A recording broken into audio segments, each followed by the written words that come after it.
On the night the government vanished, factories stopped, streetlights stayed on, and by dawn the city was empty. No textbook explains why tens of thousands were moved out in hours. This is the secret evacuation that left behind cigarette butts, half-burned food, and a single typed order with no signature. We found the entry in a locked file dated September 1943. What happened that night changed the map of survival, and almost no one was allowed to speak about it. The typed order in the city archive had no signature. It bore a municipal stamp and a penciled annotation, "Execute at nightfall." The file's slip noted the date range September 7 through 9, 1943, 3 days when command lines snapped. Official minutes show confusion after broadcast news of the armistice. Unofficial telegrams suggest a decision taken in a single overnight council meeting. Survivors later recalled men in plain coats carrying boxes out of the town hall while clerks pretended to file papers. There was no public notice, only whispered instructions. Pack light, take essential papers, do not make a scene. Within hours, trains were requisitioned, lists compiled, and the city emptied as though someone had simply flipped off the lights.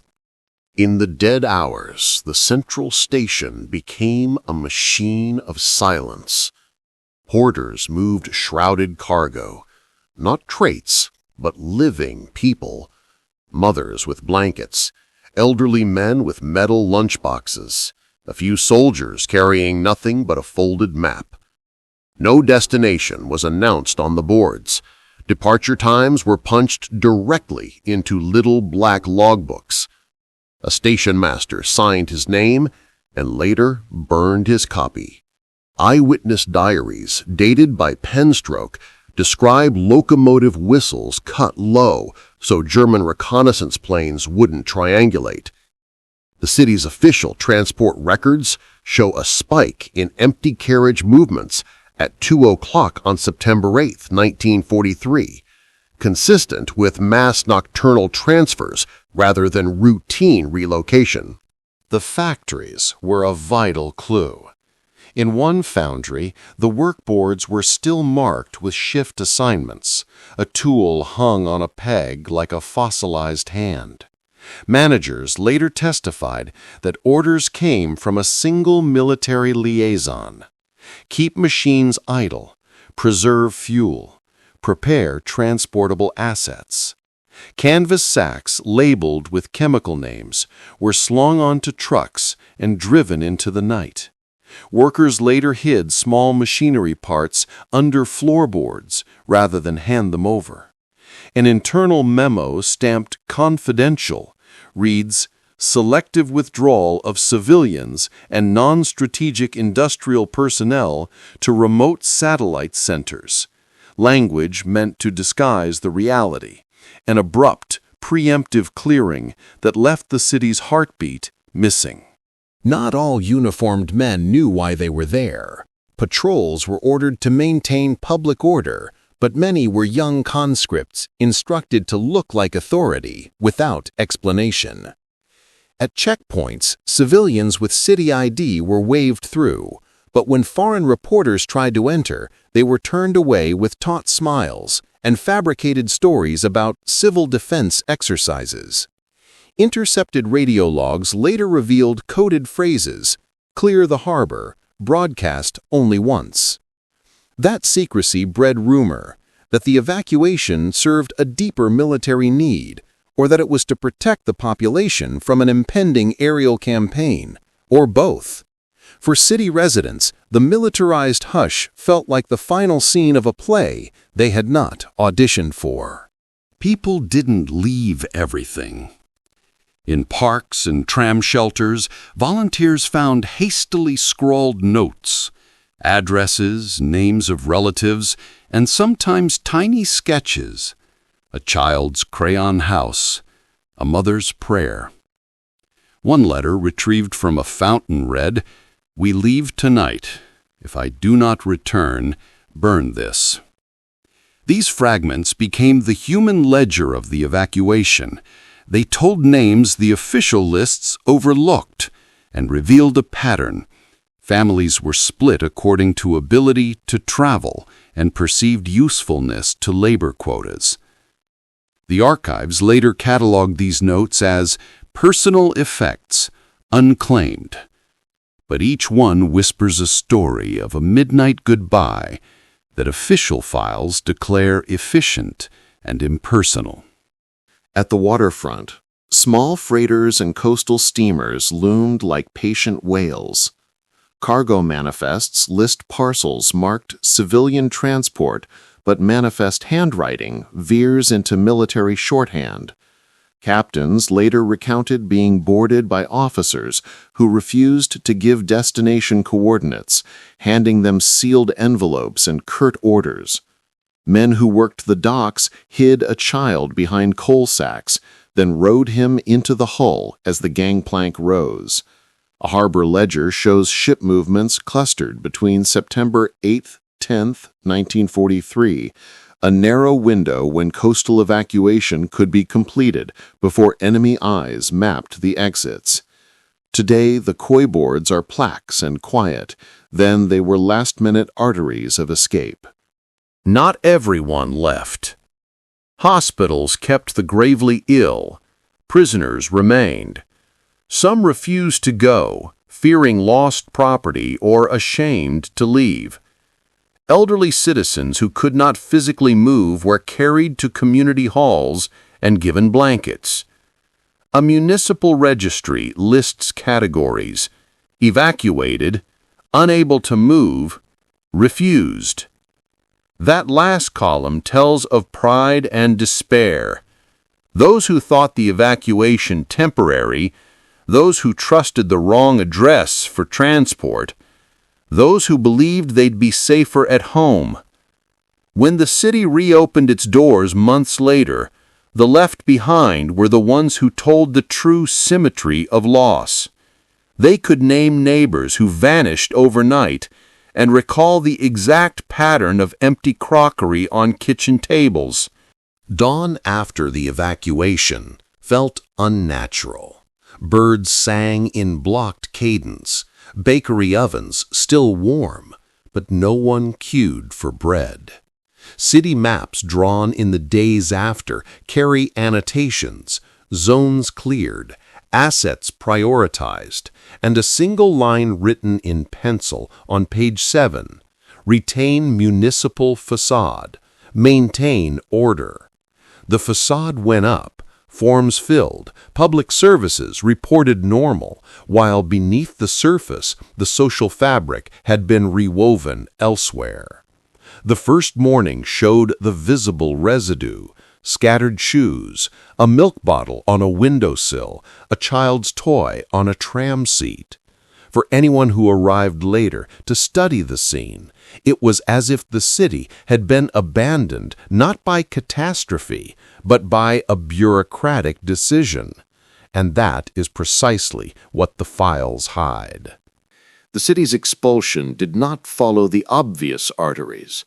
Planners opened secret corridors, service tunnels, freight sidings, and narrow rural roads mapped only in municipal appendices. A logistics officer's field sketch, dated September 6, 1943, shows a spiderweb of secondary routes inked in pencil. Ferry lanes, backroad railway spurs, and private estates converted to holding depots. That map was folded into a pocket Bible and kept by an émigré family for decades. Refugees later described being shepherded along lanes bordered by hedgerows at dawn, led by men with lanterns who navigated by hedgerow landmarks rather than signposts. This decentralized routing prevented a single bombing run from collapsing the whole movement, but it also left many to be misdirected into farmland or internecine camps, compartments in which fate and rumor determined who saw relatives again. Children bore the evacuation's most visible grief. Teachers were ordered to mark attendance and then vanish, One school register dated September 9, 1943, lists dozens of blank spaces where names once were. Local charities rerouted children into orphan trains and relocated them to rural host families, sometimes for weeks, sometimes for the rest of their childhoods. Letters later returned to town archives show delicate, hopeful script. "I am safe. Mother kisses me. Don't worry." Other notes never reached home. Some children were billeted with factory supervisors, their labor quietly absorbed into wartime production. Years later, reunion lists compiled by aid societies show mismatched names, false leads, and the cruel arithmetic of children who could not prove their origins because the evacuation prioritized quick movement over documentation. Religious buildings transformed into temporary repositories. Parish records show mass registrations recorded at midnight. Some priests later faced accusations of complicity, others of clergy courage.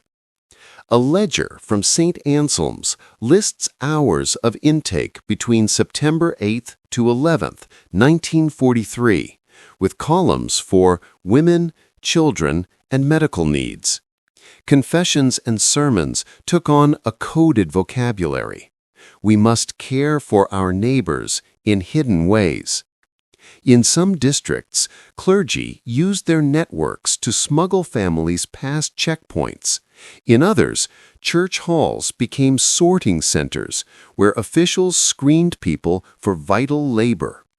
The duality of sanctuary and state interest created moral fractures that lasted long after the shelters emptied.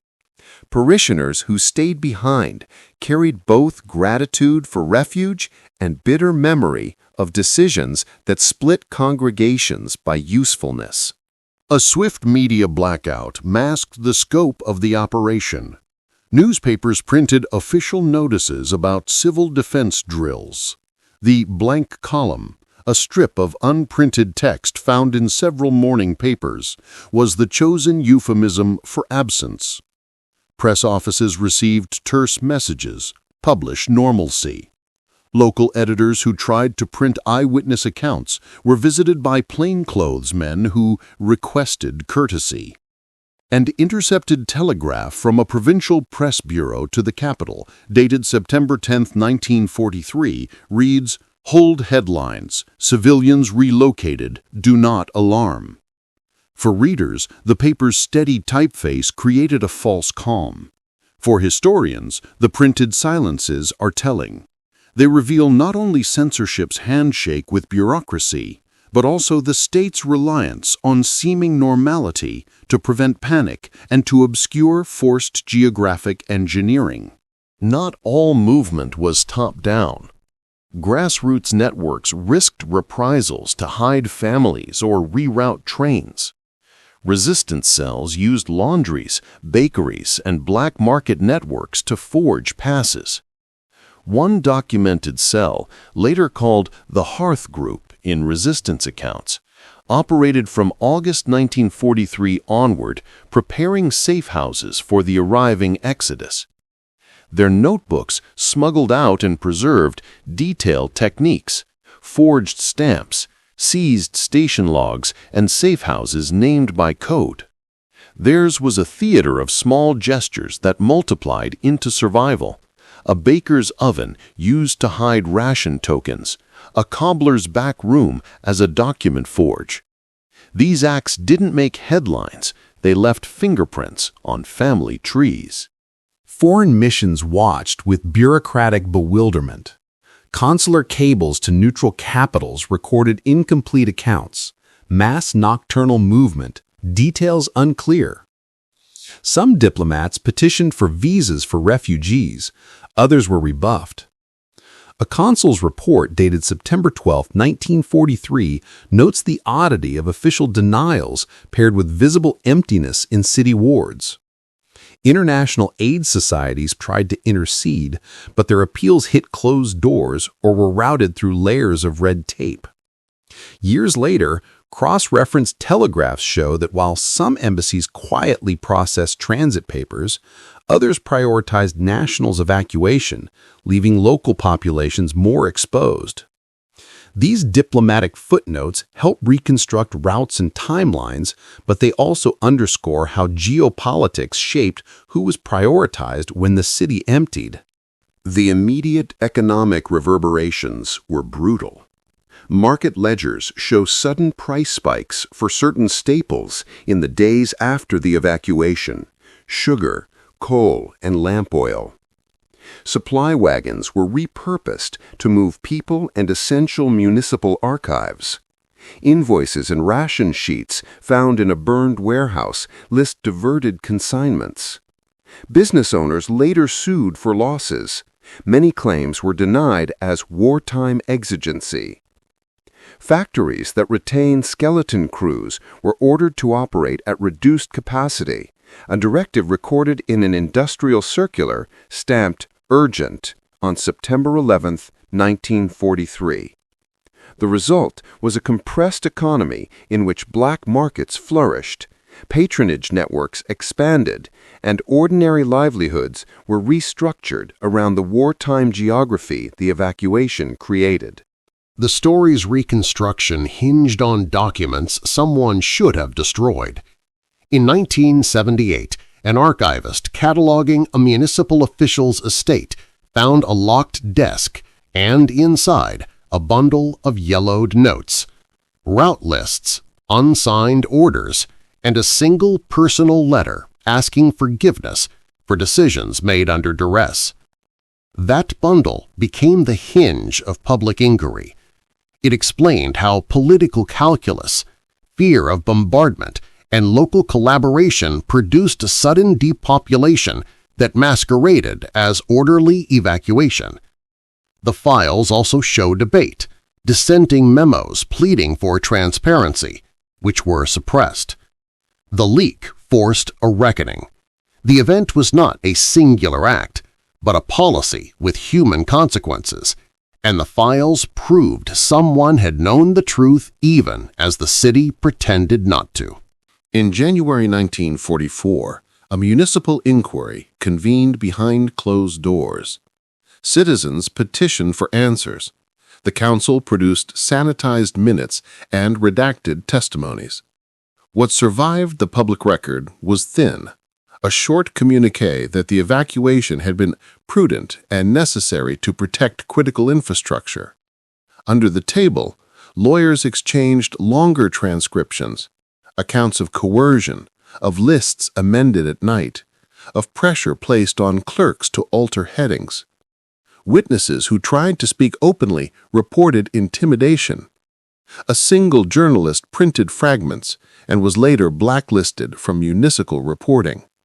The inquiry closed with no criminal charges, but an internal memorandum dated January 29, 1944, later leaked, shows dissenting officials warning that secrecy would poison civic trust for decades. Some officials paid a moral price. A mid-ranking administrator resigned in public and then quietly emigrated. Another was reassigned to a remote post. There were no high-profile prosecutions. The state claimed wartime necessity, but social ostracism followed many names on the unpublished roster. Private letters recovered in the 1950s show remorse. "We thought we were saving lives," one reads. "We had not seen how the machinery would devour the small things." Families of those who vanished pressed civil suits that rarely succeeded. Courts deferred to war powers.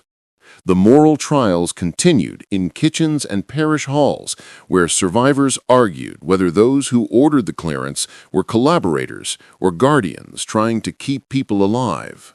After the war, aid societies compiled redress registers to match families to missing loved ones. From 1950 to 1960, volunteers sat in cold rooms and matched ration card numbers to surnames, attempting to stitch torn family trees. Many reunions were joyful but imperfect. First names misremembered. Children returned to parents who had remarried. Homes occupied by new occupants.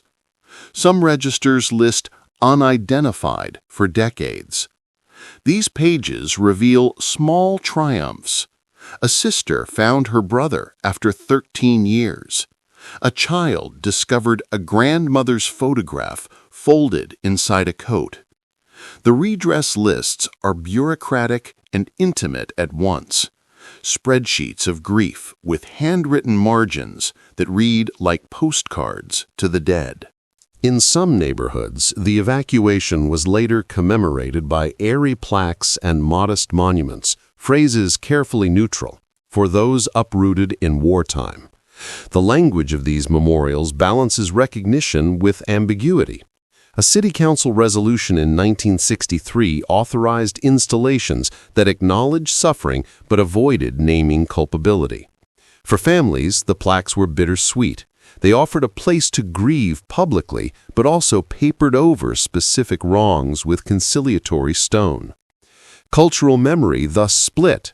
The state provided ceremonial acts that fit national narratives, while oral histories preserved rawer, angrier recollections in basements and kitchen tables that officialdom preferred not to amplify.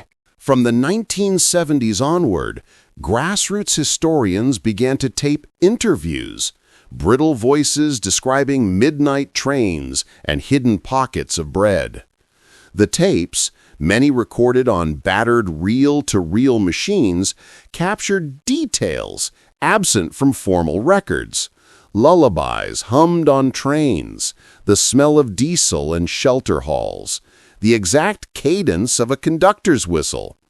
These oral histories became primary evidence when younger scholars pressed for a fuller account. In 1984, a university project collected over 300 testimonies and archived them with root-level transcripts. Those personal narrations transformed amorphous statistics into human-scale narrative, giving listeners the cadence of fear, the rhythm of departure, and the unexpected warmth that sometimes arose among strangers crammed into a carriage. Writers and artists transformed the evacuation into a cultural myth. Novels in the late 1950s used the abandoned city as a symbol of broken promises.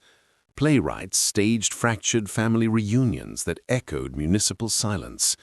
A particularly influential novel published in 1957 fictionalized a city emptied overnight and won a national prize. Its narrator's voice became a shorthand for that historical rupture. Painters favored empty tram seats and half-closed shutters. Photographers exhibited haunting series of forgotten shoes and toys. Through art, the evacuation migrated from archives to imagination, shaping how generations who never lived it came to understand what it meant to vanish and then try to be remembered.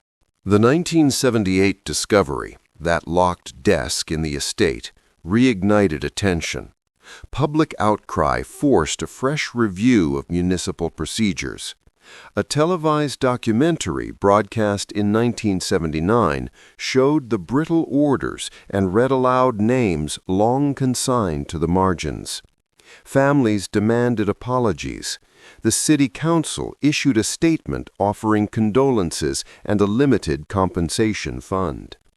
Legal historians later noted the review's limits. It acknowledged harm without assigning criminal liability. Still, the televised images and the ledger's close-ups lodged in public imagination. For many citizens, the visual proof of paper and ink validated memories that had been doubted for decades. The evacuation's long tale endures in the city's tone. A caution in civic language, a private ledger in many attics, a memorial not always visible on maps. Scholars argue the event sits at the intersection of fear, prudence, and control. Descendants trace their family trees through ration numbers and orphan train tickets. Today, the question the files force us to ask is not only who moved where, but who decided who mattered. Memory demands a reckoning that paperwork alone cannot satisfy. The empty streets teach a blunt civic lesson. Decisions taken in the dark shape the living and the dead, and until they are told plainly, the ripples come back generation after generation.